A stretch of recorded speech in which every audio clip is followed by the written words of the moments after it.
Coach has got a lot of things to do. I got two other guys we got to get in here. We're going to go with one and done with the questions so we can get as many in. Open up Dave Biddle, 24/7 Sports. Ryan, a week into spring ball, what are you most pleased about overall? I like the energy at practice. You guys got a chance to see it, a couple of days anyways. It was early, but there's just been good energy. I think the coaching staff's some new faces in there. They've been prepared for the practices. I think the leadership's been good. I think the effort's been good. Overall, just a lot of juice in practice, a lot of people moving around with a purpose, getting some great feedback from recruits and families who come in and watch us work and the way we work. So that part's been good. This is now, today was a helmets practice. We'll go to Tuesday, Thursday, and Saturday padded, and hopefully get a feel for kind of where we're at. First 4 practices have sort of been just heavy install, but good effort so far. Dan Hope, I'm worried. Ryan, the last couple of years you've had some guys who are still on the team participate in Pro Day. Are you going to have any guys who are on the team go through with drills Wednesday? Yeah, we do. Really we have just about every position represented, so we don't need a ton of help, but we will. I think Mick's still finalizing that, but it'll probably be, my guess would be Carnell and Brandon to help with the receivers, help with the Mecca, and Will, but I think that may be it. But I think we're still working to finalize that for Wednesday. Austin Ward, the podcast.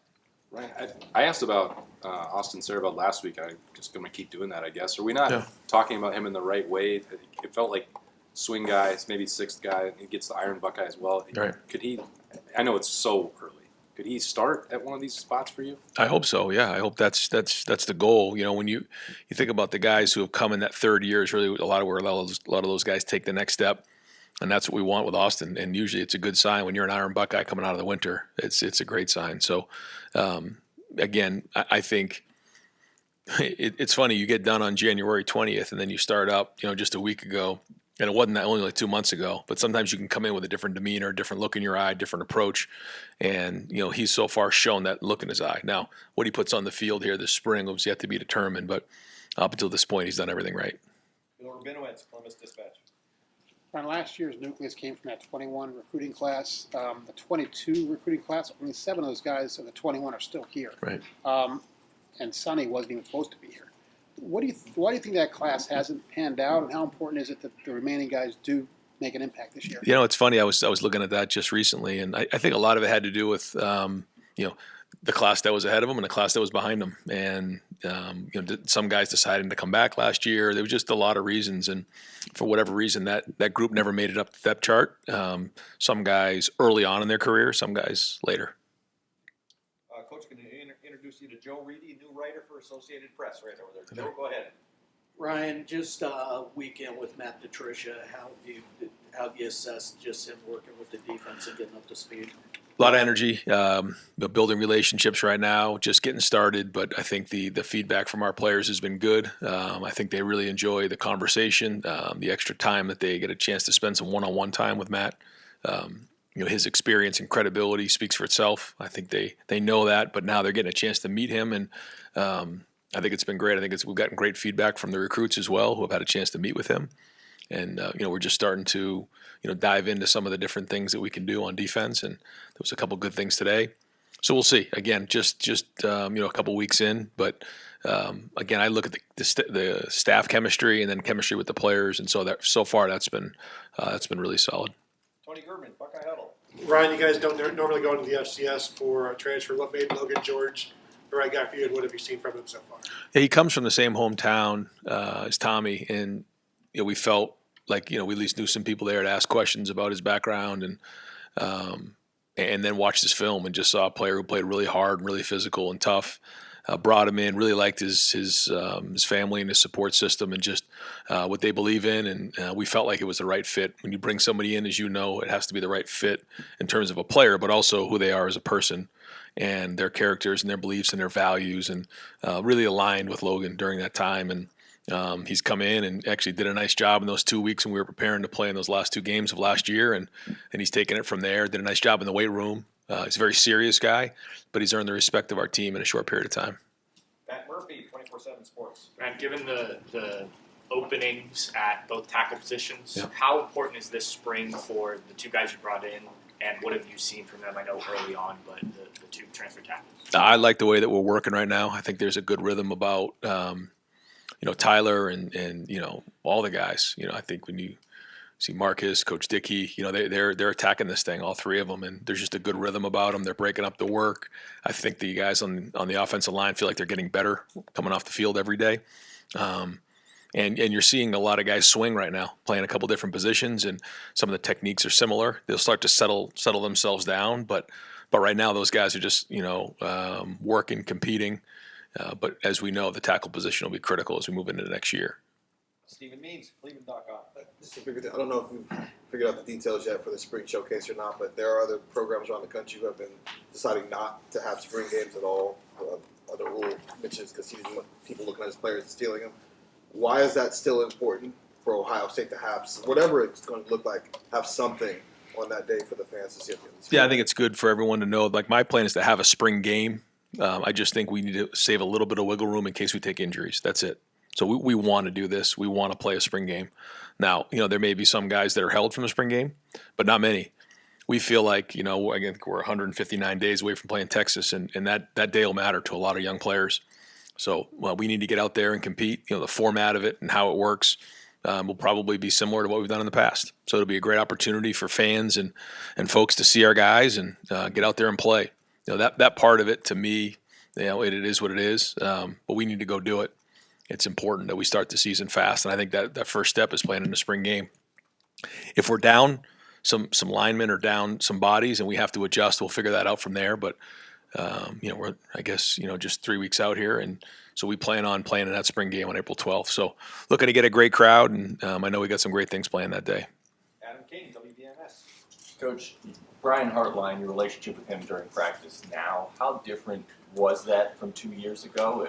How much has that grown? And what does his role look like right now? Well, he's got the headset on, kind of like Chip did, and he's calling the plays and talking to the quarterback. So that relationship is important. And we talked about the other day that there's going to be times where he's going to meet with the quarterbacks and the receivers in the room together, which is something that I think is important as the play caller, because he's got to have a connection with the quarterback. They got to be on the same page. And so, that part of it in practice is something he's getting used to, as opposed to not having the headset on, not communicating to the quarterback, just coaching his receivers. So it's been good. The first 4 days we're just getting used to it and working out the kinks, but he certainly knows the offense well, knows how to call plays and all that. It's just, finding that rhythm of how do you do that in practice. And I think there's going to be times where maybe, we have somebody else just call it into the quarterback. They can almost literally read off the script so that he can get out there and start coaching the guys. But it's different than just calling a play like it was in the past. Now you're actually, saying it to the quarterback.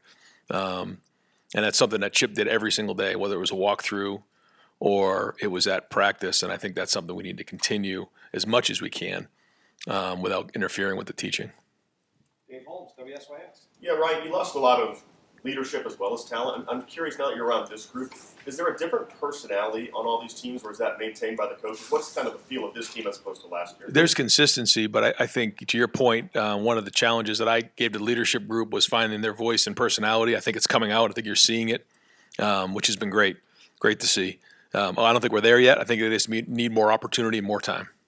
Spencer Holbrook, Letterman Roll. Ryan Jeremiah is named an Iron Buckeye. Did you guys issue a challenge to him after the championship game to just continue to push to get better? And what have those conversations been like with him since that breakout freshman season? Well, he was an Iron Buckeye as a freshman, which I think he's the first ever. And then to come back and do it again shows his discipline. And this is something that we talk a lot about. Talent is one thing. Does he have talent? You're darn right he does. But it doesn't always necessarily mean you have discipline to continue to do it over and over again. Make the right decisions on a daily basis on taking care of your body and the effort and the work and the intensity and the attitude. But you see all those things. And that, to me, what is the biggest difference differentiator with Jeremiah? It's that. And then obviously the skill, and he controls how much discipline and skill he has in his life. And so that's something we tell our entire team to focus on. God's given you a certain amount of talent. It's the discipline and skill that you control. And that's, to me, where he, again, is special. And his work ethic sets an example for the other guys.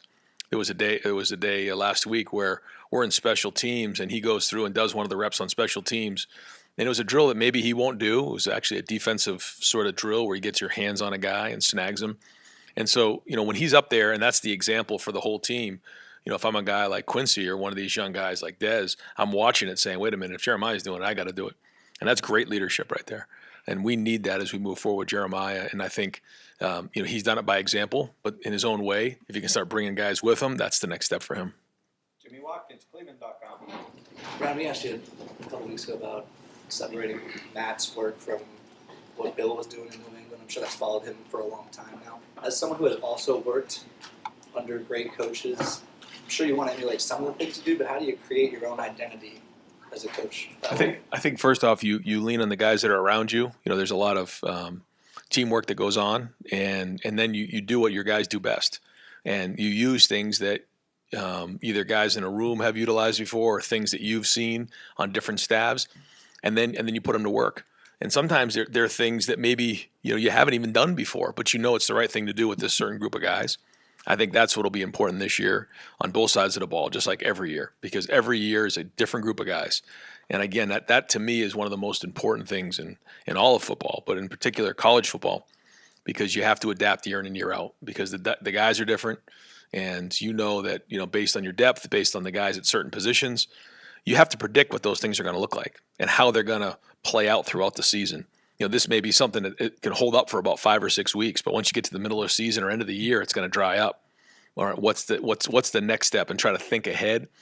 And I think that we try to do the best we can through our experiences to predict what those things are going to be, so that we have enough scheme but not too much to overwhelm them. Joey Kaufman, Columbus Dispatch. When CBS reported on Friday that you guys, the team is scheduled to visit the White House as national champions on April 14th, the day, is that the right day? Do you have any thoughts on getting to visit? Yeah, it's an honor to be invited. We were formally invited, and it's customary. And I remember growing up and watching the national championship teams go to the White House, and I always looked at that like, man, what an honor that would be. And so it's part of the celebration of our team, and I think the Eagles are maybe going before us, but I think our date is April 14th. Yep. So looking forward to getting all that planned out. Tim May. The Tim May Show. Oh, thank you, Jerry. I wasn't kidding, by the way, but I told you in your office. But I'm just here for a while. Caleb Downs, how much license do y'all give a guy to like work with other guys? I mean, he seems like he's coaching as much as he's playing sometimes anymore and stuff. But how does that fall into kind of what you want from a guy like that? Yeah, anytime that you can look at it like a coach, that's the last level of understanding. We talk about knowing what to do, how to do it, but then understanding why you do it. And you always think about when you master something, you can usually teach it, whether it's a teacher or growing up with a subject. And so when he's maybe not getting as many reps this spring, healing up, but he's doing great, by the way, with that. But he's got an opportunity to get around guys and help teach. And that not only does it keep him engaged, it also keeps the young guys engaged, shows how important that is, but also allows him to understand it at a deeper level. So I think all of that is good, and he has the capability to do that. Do you see him in his future, you think, if he wants to be? Yeah. 30 years from now. Yeah, there's not much that when Caleb doesn't put his mind to, it's not going to happen. I mean, he's a smart guy who just really is intentional in everything he does. He's got a tremendous amount of discipline, and he's very intelligent. Bill Landis, podcast. Right. Did you guys learn anything in the playoff about the viability of rotating on the offensive line that might make you want to do that sort of as a matter of course this season? Yeah. When you're playing this many games with 18 to 22-year-olds, yeah, you need to have depth. You have to, because you just know along the way to think that everyone's going to be there for all 16 games is unrealistic. So we've got to try to figure out ways to roll guys at all positions, and there's not one position that I don't think that's the case. But I do think the best example of that was the offensive line coming off of last year, and that's what we're going to use as the example we need to do. We talk about power of the unit, and I'm actually not even there yet, but that's kind of like the next phase, even for next week with the staff that I haven't really gotten into, is like depth. I know it's always been a big thing before, but now it's not just like putting the starters out there. It's like, how much depth can you have to be able to sustain this long season? It isn't just about 1 game, 2 games, 3 games. It's about the entirety of the 16-game season and being able to do that and making sure that at your position you have enough talent and production, but you also have enough depth to survive the season. And to me, that's important now more than it was in the past. Dylan Davis, Delaware Gazette. Brian said he's given a lot of thought to coaching up the box or being down on the field, but he had made a decision on that. It's something you would have a lot of input on as well. What are your thoughts on an offensive coordinator trying to call plays from the sideline compared to the booth? Yeah, taking away from this guy? it's a comfort level of what you're seeing, and then there's. I liked when I was just calling it to be down on the field because I could look him in the eye.